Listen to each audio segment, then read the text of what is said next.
நம்பிக்கை நம்பிக்கை நம்பிக்கை நம்பிக்கை இல்லாமல் நாளை இல்லை.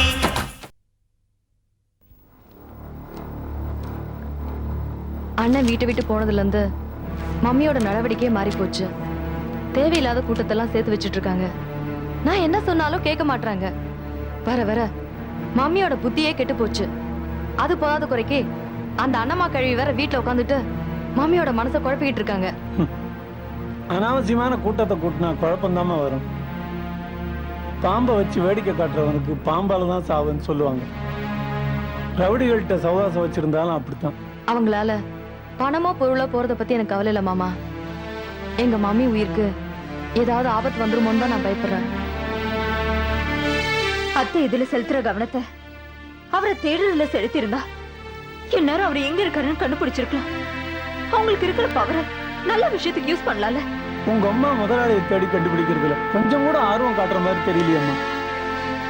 வசந்த் அவங்க பெத்த பிள்ளை தானான்னு எனக்கு சந்தேகமா இருக்கு. நாங்க சம்பந்தியம்மா. வாங்கத்தை உட்காருங்க. நீயும் உங்க அப்பாவும் சேர்ந்து என் பொண்ணை மைக்கு இங்க கூட்டிட்டு வந்துட்டீங்களா? மம்மி, என்னை யாரும் மைக்கு இங்க கூட்டிட்டு வரல. அங்க இருக்க பிடிக்காம நானே தான் இங்க வந்தேன். உனக்கு அந்த மாளிகையை விட இந்த விட பெருசா போயிடுச்சா?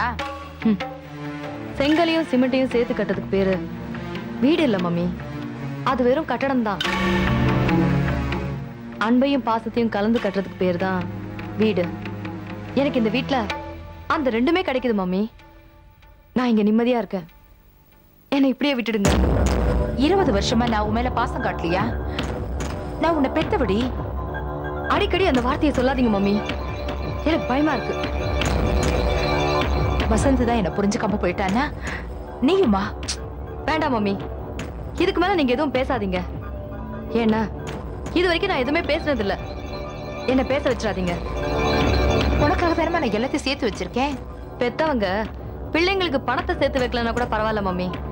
பாவத்தை சேர்த்து வைக்காம இருந்தா போதும். அண்ணா, சம்பாதிக்க தெரியாதவங்களுக்கு வேதாந்தம் பேசதான் தெரியும். இவங்களோட சேர்ந்துக்கிட்டு நீயும் கெட்டு போயிடாத. கெட்டு போயிடக்கூடாதுங்கிற பயத்துல தான் நானே இங்க வந்திருக்கேன். மம்மி, முதல்ல அந்த ரவுடிங்களை வெளியே துரத்துங்க. அப்பதான் உங்களுக்கே பாதுகாப்பு கிடைக்கும். பாதுகாப்பு வேணுங்கிறதுக்காக தான் அவங்கள நம்ம கெஸ்ட் ஹவுஸ்ல தங்க வச்சிருக்கேன். பேசாம என் கூட வா. சம்பந்தியம்மா, விடுங்க கைய. அருணா இப்ப உங்க மக இல்ல, என் மருமக. அவ விருப்பம் இல்லாம நீங்க கூட்டிட்டு போக நான் அனுமதிக்க மாட்டேன். அதுவும் பையன் வீட்டுல இல்லாத நேரத்துல நிச்சயம் உங்க கூட அனுப்ப மாட்டேன். ராமையா, என் முன்னாடி நின்னு பேசவே பயப்படுற நீ என் முன்னாடி நின்னு குரல வசத்தி பேசுறியா? போக போக நான் யாருங்கிறத காட்டுறேன்.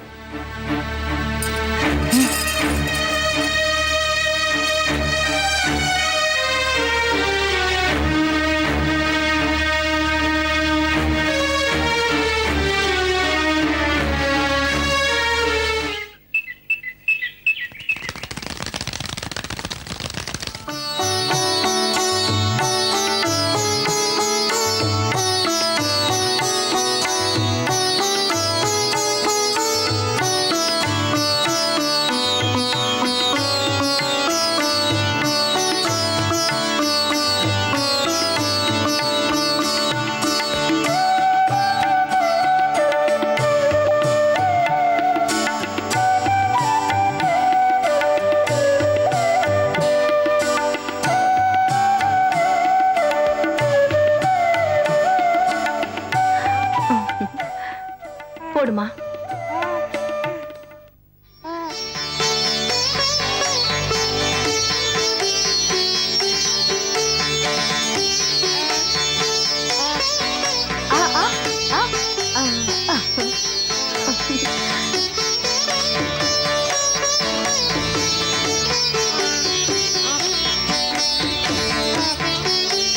அப்பா, உங்க பேத்திக்கு பேர் வச்சது நீங்க தானே? நீங்களே முதல்ல பேர் சொல்லி கூப்பிடுங்க.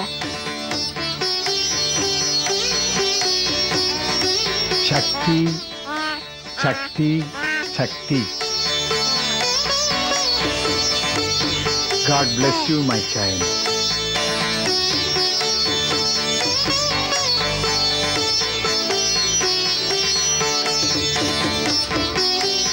எழுந்துருமா நந்தினி.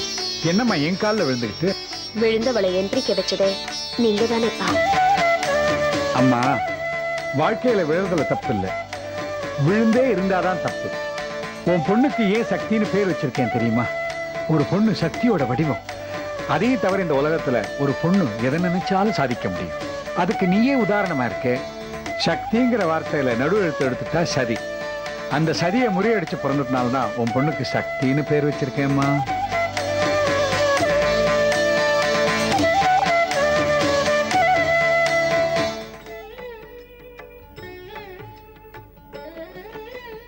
ஓம் பூர்புவः ஸ்வஹ.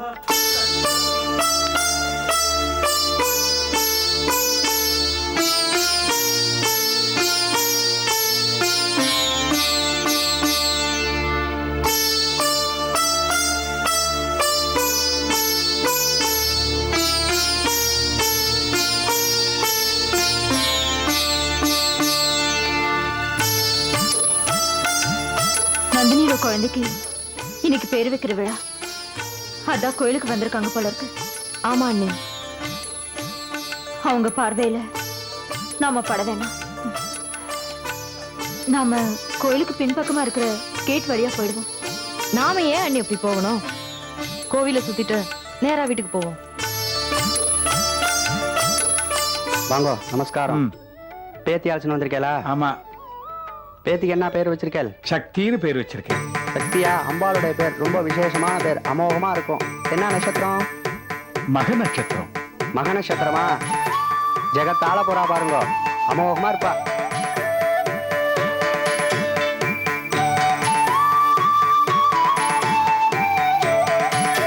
ஓம் நாகராஜ நமஹ, ஓம் விக்னராஜாய நமஹ, ஓம் தூமாதுராய நமஹ, ஓம் கணேசாய நமஹ, ஓம் ஸ்கந்தாகாய நமஹ, ஓம் அவ்யதாய நமஹ, ஓம் பூதாய நமஹ, ஓம் தக்ஷாய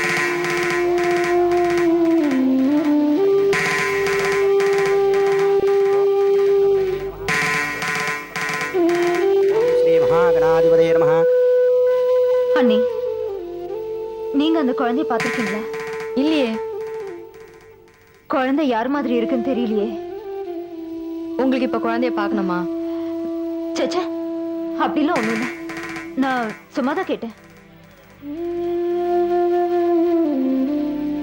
பெண் குழந்தை. பெண் குழந்தைங்க அப்பா மாதிரி பிறந்தா ரொம்ப நல்லதுன்னு சொல்லுவாங்க. உங்களுக்கு குழந்தைய பார்க்கணும்னு ஆசை இருந்தா சொல்லுங்க, போய் பார்த்துட்டு வந்துருவோம். நான் எதுக்காக பார்க்கணும்? வாங்க போலாம்.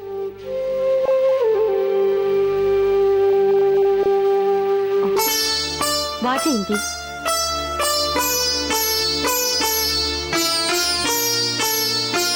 ஜெயந்தி, நீ குழந்தைய பார்க்க வரலனாலும் குழந்தை உன்னை பார்க்க வந்திருக்கு.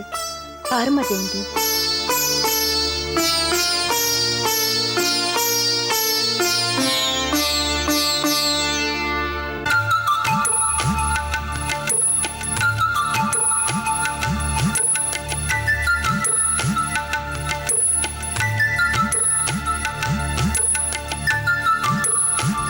ஏய், புச்சுக்குட்டி.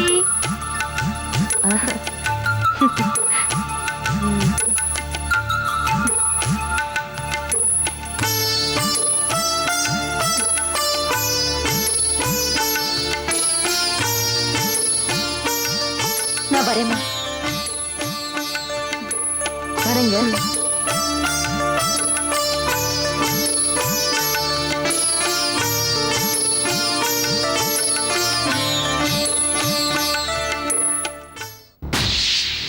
எவ்வளவு எதிர்ப்புகள், எவ்வளவு போராட்டங்கள், எல்லாத்தையும் தாங்கிட்டு நான் நிக்கிற வைக்கல் சார். என்ன என் பொண்ணை புரிஞ்சுக்காம போயிட்டா? விடுங்கம்மா, நீங்க பாசம் வச்சிருக்கீங்க, அத உங்க பொண்ணு புரிஞ்சுக்கல. அவ ஏன் இந்த வீட்டை விட்டு போனேன்னு எனக்கு தெரியல. நானும் போய் கூப்பிட்டு பார்த்தேன், ஒரு காரணமும் சொல்ல மாட்டேங்கிறா. இந்த வீட்டுல இருக்க ஜோசப்போட நடத்த சரியில்லைன்னு சொல்றா. ஜோசப்போட நடத்த எனக்கும் பிடிக்கலம்மா, அதனாலதான் அவனை விரட்டி விட்டுட்டேன். நான் என்னன்னைக்கும் உங்களுக்கு உண்மையா இருப்பேன். உங்களுக்கோ இல்ல உங்க குடும்பத்துக்கோ துரோகம் நினைக்கிறவங்க யாரா இருந்தாலும் நான் அவங்கள விட மாட்டேன். அவன் போய் அத போலீஸ் கிட்ட சொல்லிட மாட்டான்ல? சொல்ல மாட்டான், சொன்னா அவனே மாட்டிப்பான். யார சொல்லி என்ன பிரயோஜனம்? அந்த நந்தினிக்கு குழந்தை பிறந்து பேர் வச்சதுல இருந்தே எனக்கு டைம் சரியில்லை. அதுக்கு தாமா வக்கீல் சார் ஒரு பெரிய ஏற்பாடை பண்ணிருக்காரு. எதையாவது செய்யுங்க. அந்த நந்தினி அழியணும். அதுக்கு நான் எந்த தியாகத்தையும் செய்ய தயாரா இருக்கேன். போன தடவை போய் பார்த்த அந்த மந்திரவாதி கூட சரியில்லை. வேற யாராவது நல்ல ஆளா இருந்தா கூட்டிட்டு வாங்க. அதுக்கு தாமா நான் ஏற்பாடு பண்ணிக்கிட்டு இருக்கிறேன். இப்போ அவர் இமயமலை கீழே உட்கார்ந்து இருக்கிறாரு. கூடிய சீக்கிரம் தன் சிஷ்ய கோட்டிகளோட இங்க வந்து இறங்கிடுவாரு. அவர் சீக்கிரம் வரவழைங்க. நான் மறுபடியும் என் பொண்ணு கூட சேரணும். அதுக்கும் சேர்த்து மந்திரம் போடணும். பிரேம், எப்பவும் சாப்பிடுற மருந்து தீர்ந்து போச்சு. கடத்தெருவுக்கு போனா கொஞ்சம் வாங்கிட்டு வந்திருப்பா. சரிப்பா, எனக்கும் பேங்க்ல வேலை இருக்கு, பக்கத்துல மெடிக்கல் ஷாப் இருக்கு, அப்படியே வாங்கிட்டு வந்துடுறேன். இந்தாங்க.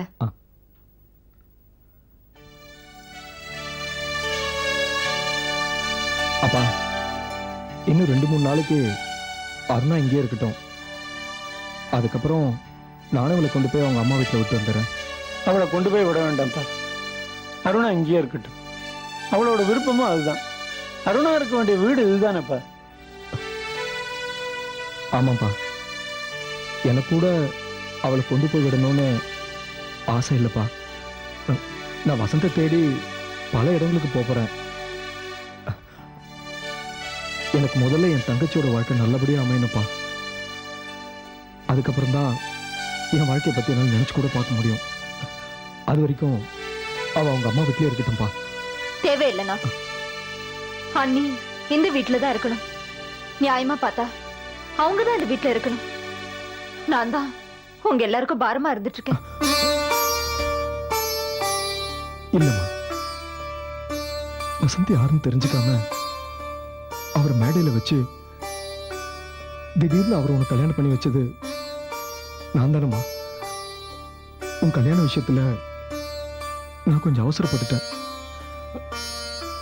அந்த குற்ற உணர்ச்சி இப்ப என் மனசுல வந்துருச்சு. உன் வாழ்க்கை இப்படி ஆனதுக்கு நானே காரணமாயிட்டேனேம்மா. நீ பயப்படுற மாதிரி அவர் ஒண்ணு கெட்டவர் இல்லைன்னா. அவர் நிச்சயமா திரும்பி வருவார். நிரந்தரமா என் கூடவே இருப்பார். தர்மம் ஒரு நாளும் தோக்காதுனா. அவர் எனக்கு கட்டின தாலி நிஜம்னா, நான் அவர் மேல வச்சிருக்கிற நம்பிக்கை உண்மையானதுனா என் வாழ்க்கையில நிச்சயமா வெளிச்சு வரும். கண்டிப்பா உண்மை ஜெயிக்குமா? வசந்த் நல்லவரா கெட்டவரான்னு எனக்கு தெரியாது. இருந்தாலும் அவரை தேடி கண்டுபிடிக்க வேண்டியது என்னோட தாழ்மிக கடமை ஆயிடுச்சு.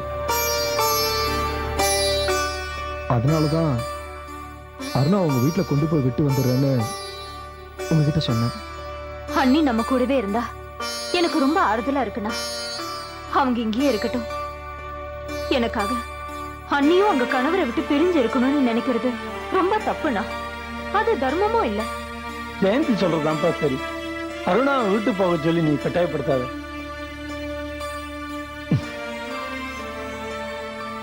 சரிப்பா, அருணா இங்க இருக்கிறதுனால உங்களுக்கு சந்தோஷம்னா அதை நான் ஏன் தடுக்க போறேன்? அவ தாராளமா இங்கேயே இருக்கட்டும். போதுமாப்பா? போதுமாம்மா? அப்பா, காஃபியை குடிங்க.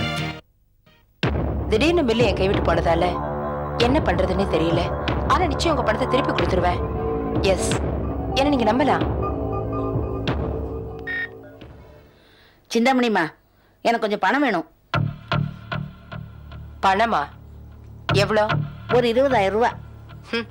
20,000க்கு எத்தனை பூஜைன்னே உனக்கு தெரியாது. உனக்கு 20,000 ரூபாய்க்கு செலவா? என்ன பண்ண போற? இவ்வளவு பெரிய ராஜ்யத்தை ஆண்டுட்டு இருக்கீங்க. நான் போய் வெளியில உண்மையை சொன்னா நீங்க பூஜை மாடுவீங்க தெரியுமில்ல. பேசாம நான் கேட்கறத கொடுங்க. உன் ரேஞ்சுக்கு 20,000 அதிகம். நான் உங்க ரேஞ்சுக்கு பணம் கேட்கறேம்மா. பேசாம கொடுங்க. என்னால ரொம்ப நேரம் கெஞ்ச முடியாது. என்ன அண்ணம்மா, மிரட்டுறியா? மிரட்டுறது உங்க வேலைம்மா. நான் ஏன் மிரட்டணும்?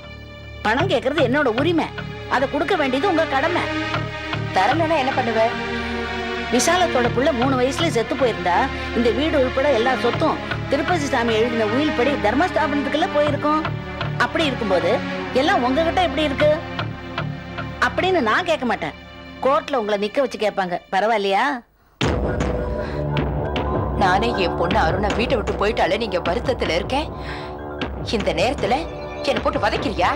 அப்பப்ப நான் கேக்குற பணத்தை கொடுத்துட்டா நான் ஏமா உங்களை வதைக்க போறேன்? பணம் கேட்கறப்ப நீங்க கொடுத்துட்டே இருந்தா அப்புறம் உங்களுக்கு நிம்மதி, எனக்கும் நிம்மதி. ம்.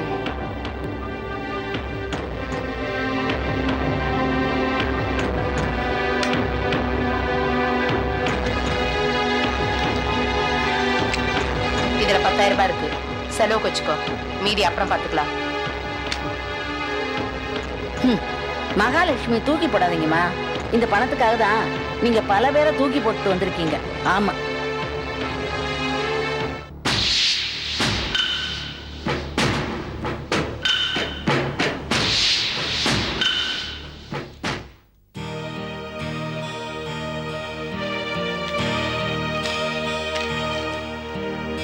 அப்பா மாத்திரை. என்னப்பா பாத்துட்டே இருக்கீங்க? சாப்பிடுங்க. மாமா, அந்த மாத்திரையை சாப்பிட்டு இந்த பாலை குடிங்க. மகளும் மருமகளும் போட்டி போட்டுக்கிட்டு என்ன அன்பா கவனிச்சுக்கிறீங்க. எனக்கு எதுக்குமா மாத்திரை? உங்க கவனிப்புலயே என் வியாதி பறந்து போயிடுது. அருணா, இந்த பாலை குடிமா. ஜெயந்தி, நீ தான் வாயும் வயிறுமா இருக்க, இந்த பாலை குடிமா. வேண்டாம்ப்பா, உம்மா குடிங்க குடிமா. அண்ணி. நீங்களும் கொஞ்சம் குடிங்க. வேணாம், நீங்க குடிங்க. குடிமா.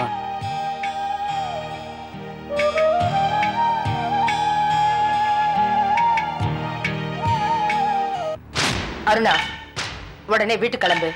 நான் தான் வரமாட்டேன்னு அன்னைக்கே சொல்லிட்டேனே.